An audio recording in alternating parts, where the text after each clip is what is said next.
जैसे ही बारिश आता है और किसान अपने खेती बाड़ी में लग जाता है, अगर किसी किसान के घर में खेती बाड़ी के दिनों में अगर चोरी हो जाए तो उस किसान पर बहुत ही बड़ा विपदा आन पड़ता है। आपको बता दो, ऐसी घटना एक किसान हजारी पटेल के घर में हुआ है। हजारी जो पटेल है वो बोलदा कला बोल्ला के निवासी है। वो अपने परिवार के साथ करीब 7 तारीख 6वां महीना 2025 को अपने परिवार के साथ वो 8:30 बजे के आसपास अपने खेत में रोपा लगाने के लिए चला जाता है। जैसे हजारी पटेल और उनके परिवारजन अपने घर में करीब 6:30 बजे के आसपास आते हैं तो घर पर देखते हैं कि घर का जो मेन दरवाजा रहता है वो पूरी तरीके से टूटा रहता है। लगभग सोने चांदी जिनकी कीमत 3,27,000 रुपए के आसपास उसके घर में चोरी हो जाती है, जिसकी रिपोर्ट दर्ज जो हजारी पटेल है वो थाना में मामला दर्ज कराते हैं। और जैसे ही थाना में मामला दर्ज पंजीबद्ध होता है, वैसे में संदेह के आधार पर जो आरोपी है राजा पटेल और मन्नू राम पटेल, इन दोनों को हिरासत में लिया जाता है।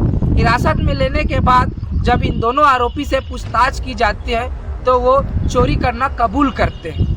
हजारी पटेल के घर से लगभग 3,27,000 रुपए जो नगद उनके घर में सोने चांदी समेत जो जेवरात चोरी हुए थे वो उस हजारी पटेल को मिल गए, ऐसा जानकारी वहाँ से आया है।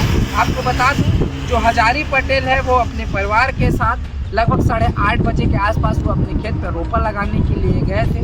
जैसे घर में उन्होंने आकर 7:30-6 बजे के आसपास देखा तो घर के आसपास के दरवाजे टूटे हुए थे। जब पड़ोसियों से उन्होंने आसपास पूछताछ की कि आपने किसी व्यक्ति को देखा, तो उन्होंने साफ तौर पर उनके पड़ोसी ने कहा, हमें तो इस बात की भनक ही नहीं पड़ी कि आपके घर में कौन कब क्या चोरी कर ले गया है, ये हमें जानकारी नहीं थी। आप जब हमें बताया तो हमें इस बात का पता चला, ऐसे उनके पड़ोसियों के आसपास का ऐसा कहना था। ऐसी जानकारी निकल कर सामने आ रही है।